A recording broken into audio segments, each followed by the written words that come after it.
السلام عليكم وأهلا وسهلا فيكم كل عم يحضرني. اليوم جبت لكم حلا طبقات، كل طبقة أجمل من الثانية. بنص كوب من الزبادي رح نعمل حلا بارد وكله على البارد بدون ما نستخدم لا الفرن ولا الغاز.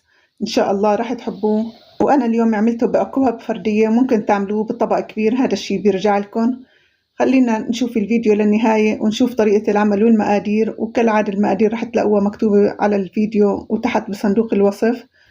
وبالبداية خلينا نصلي على رسول الله ونقول بسم الله.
ولهون بنكون وصلنا لنهاية الفيديو. ممكن إذا حابين تغيروا بنوع الفاكهة ممكن نحط أناناس أو حتى مشمش، أو الفاكهة اللي بتكون متوفرة عندكم ممكن حتى المانجا. بنفس الطريقة رح تطلع كتير رائعة ولذيذة. وإن شاء الله تكون وصفاتنا عم تعجبكن، ويا ريت تعملوا جولة بالقناة إذا كانت الوصفات تستاهل اللايك والاشتراك والتعليق المحفز، أكيد هذا بشجعنا نضل ونقدم لكم كل جديد وسهل، ونشوفكن فيديوهات جديدة من كل جديد، وبالصحة والعافية للجميع، وبأمان الله.